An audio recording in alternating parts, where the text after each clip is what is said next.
Banyarwanda namwe banyarwandakazi abari mu Rwanda canke mu mahanga, uyu munsi tugiye kubagira inama canke kubereka ibanga mutari muzi. Ushobora kuba ucuruza ugahomba, ukeneye amafaranga, ukeneye ubutunzi.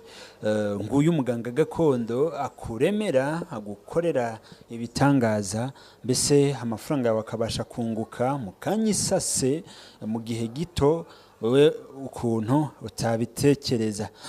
Wigeze kuba ucuruzi ugahomba, uyu muganga gakondo rero aguha umuti ugufasha gucuruza ukunguka ukabona amafaranga ku rugero rushimishije.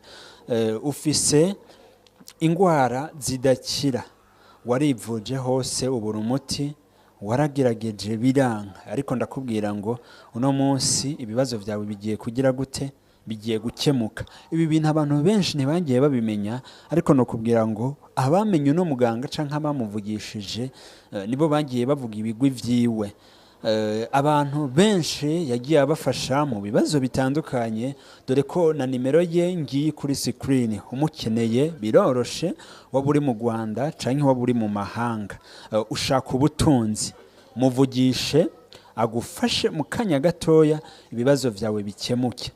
Ufise ikibazo umugabo wawe aguca inyuma, ivyo rero muganga gakondo arabishoboye, aguha umuti, urugo rwawe rukabasha kumera neza, ukubaka neza, umugabo wawe akagukunda canke umugore wawe akagukunda ata kibazo na kimwe. Niba aguca inyuma ashobora kuguha umuti ku buryo ushobora kumufatira mu cyuho. Mbaza ntibigenda gute?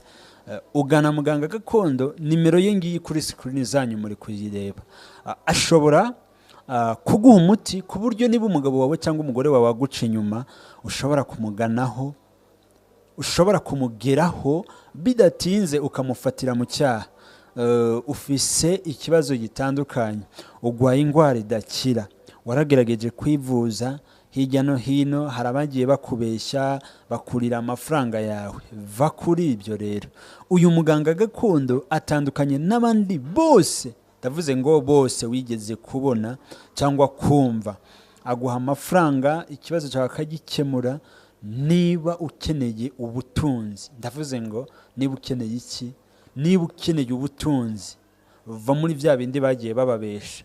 Uyu muganga gakondo atandukanye n'umwe mwagiye mwumva canke nabo mwagiye mubona.